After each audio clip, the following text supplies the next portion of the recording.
The museum's recently been out to Well 9 on the Canning Stock route to install a series of panels that talk about the reserve and about the site. The reserve itself is a reserve that the museum manages as part of a suite of reserves around the state. There's 8 reserves that we look after. Well 9 is a particularly interesting one because of its heritage values and the contested nature of some of those heritage values. So we have a historic building or a historic structure referred to as Forrest Fort. Was in fact built as a small hut. We also have an Aboriginal site as a site of a dreaming area. It was an area that was a smooth outcrop of stone associated with the springs on the site where spinifex seed was ground. There's also a number of other natural resources in addition to the water that Aboriginal people have used over many thousands of years, and it's a significant area for them. So the nature of the project that we had that developed over a period of time was to effectively interpret the site to talk about both aspects of this contested history. So about Forrest's interaction with Aboriginal people on the site, about his discovery of the springs, but also about the Aboriginal story, about what they saw as significant to the site, but also about their version of the story of Forrest's encounter with Aboriginal people, or Martu people in this case, on the reserve itself. So the project developed over a period of time. We spoke to the Central Desert Native Title Service about how we should be interpreting the site. We visited the site about 3 years ago to initiate those discussions with a group of Martu rangers who work up and down the Canning Stock route. We met at that stage Lou Ward, who's the leaseholder for Glen-Ayle Station, on which the reserve sits. And at that stage we got a sense of some of this contested nature to the site. So obviously the Aboriginal people wanted to highlight their story about the site and about their concern that the site wasn't being interpreted in the way that they felt was appropriate. Lou Ward obviously was keen to sort of see the site used and managed in a way that his interest in terms of his stock and the station was also looked after. And as we got to the site, we actually could see that there had been a bit of interpretation in the past. The Geraldton Historical Society had installed a panel back in the 1970s that described Forrest's encounter, but in language which was probably, in context of the 1970s, common for the time, but today wouldn't have been necessarily the sort of wordage or sort of language that we would use to describe what had happened at the site. So the reserve was vested with the museum back in the 1970s because of its historic value. It's associated with an encounter that John Forrest and his exploration party of 1874 had with a group of Aboriginal people on the site. John Forrest was travelling through this country under instruction from the government, looking for land at the headwaters of the Murchison River and the Gascoyne River and the rivers around the Pilbara to see what sort of grazing land there was for the colony, to see whether there's any opportunity of developing that land. He'd been travelling through this country since March 1874. In late May, he was making his way through the country around Well 9. The country, as he described it, was inhospitable. It was spinifex covered. It was fairly barren. He had troubles finding water often. Where he did find major water sources, he spent some time there replenishing the horses' water supplies and generally resting before he pushed on further east and north. On around early June 1st, June 2nd, he came across Weld Springs. So Forrest, on encountering this spring, which he later called Weld Springs, it had an Aboriginal name, Palatji, which he didn't know about, described as the best spring in the colony. And clearly the country he'd been travelling through had been so impoverished and so barren that the sight of water in a gully, to the degree that it was there, was obviously an enormous relief to him. So his somewhat exaggerated description, I think, was probably called for.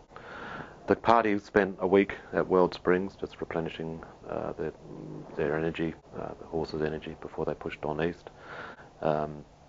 John Forrest and an Aboriginal member of the party, Pierre, went further east just to see where the next source of water would be.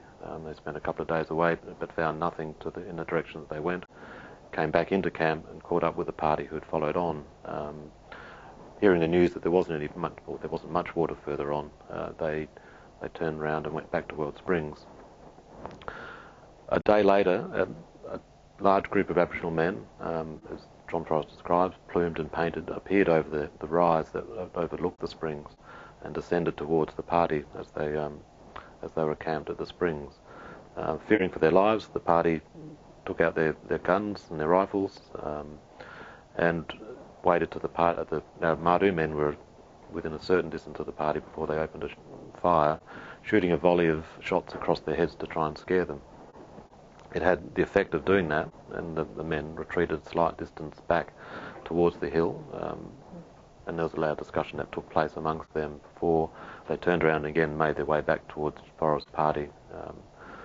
At that point, Forrest and his men took aim and, in fact, shot into the group of Martu men, and from Forrest's report at least, described hitting one man who fell to the ground and was dragged away by his countrymen. The Martu group then retreated back around the rise and weren't seen again that day. At the end of that day, Forrest's men and his built a small hut out of the stones around the spring area, and thatched it with boughs. It was a fairly small hut, roughly 3 metres by 3 metres, and they spent the night in the hut in fear of their lives and a fear of reprisal attacks that might come from the Martu men.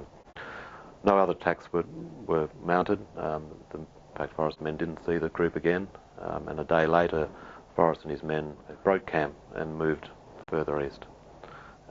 So Forrest, his expedition was keeping a journal, so we know that this encounter happened. We know Forrest's account of it. We know that at least one man in the Martu group was shot.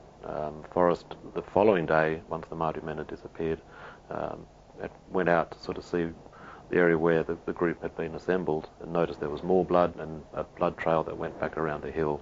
And on further investigation, no one else was discovered. There was no bodies in Forrest's report, at least, but there was a suggestion that at least another man had been struck by the rifle shot and injured. The Martu story, of course, is quite different, and Martu today tell a very different story about that encounter and describe Forrest, in fact, being the aggressor and coming across a group of people at the springs, including women and children. And there is some suggestion that there was a number of people who were killed at that site. So that's one of the contested stories that we've tried to sort of cover in the interpretation that we've put into this site. And again, it's one of those interesting stories about the way that the written record of these sorts of events takes carriage over, or takes precedence over some of the oral histories that Aboriginal people themselves carry. One of the most pleasing aspects of this project, I think, was that through the project we possibly helped to broker a good relationship between the Martu and the leaseholder, Lou Ward. Of course, when we arrived, I mean, Lou had every right to be, wondering, suspicious. Here we arrived. We hadn't been out there before with all our ideas. But over the 3 times we've been out there, there's been a gathering of trust. One of the issues that we have all been concerned about was the fact that cattle are there, and of course Lou needs to water the cattle there, but they do foul the soak and perhaps destroy some of the artefacts. Now, over the period, Lou has become involved in this and has suggested that we might look at relocating the boar and the stockyards so that the cattle won't be there. And that's no small feat. And when Lou said he'd do it in the quiet season, which was between December and February, when the average temperature is well above 45, I had a lot of admiration for him. But we're looking for funding to help Lou with this, because this is part of what museums should be doing, working with all members of the community to produce a better result. One of the wonderful aspects of this was Lou meeting up with Nipper, from one of the elders from the Martu, and they had a long chat together talking about the old times, and it was wonderful to see. And I think if a museum can be involved in those kind of activities, then it's doing something positive for the community.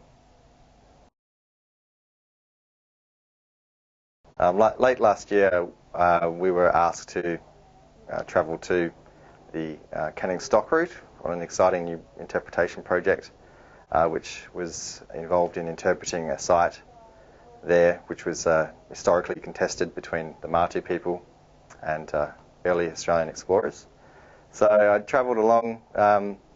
We went up to the Gun Barrel Highway, which was a real adventure. Turned up to Glen-Ayle Station to meet a very interesting character there, Lou Ward, and negotiate their point of view. And so my role there was to look at the landscape and get a feeling for the stories that Ross and the other stakeholders wanted to present, and come up with a sensitive design solution to the interpretation in the area. So coming back to Perth, researched some materials, came up with a very simple, very sensitive design style for the signage, which involved Core 10 material, which is the rusty steel that you see around the place. So we did a very simple design with that. And then later, with about 12 guys, local guys, who were very excited. In fact, once we got to Wiluna, the interest was immense, and everyone wanted to come on this adventure out to the Canning Stock route to help install this sign. So anyway, off we went, and it was fantastic. Everyone was really enthusiastic. We talked closely with Aboriginal elder Frankie about which areas on the site we could put the signs and which we couldn't. And Frankie couldn't read, so I took it upon myself to read all the signage to him, which he found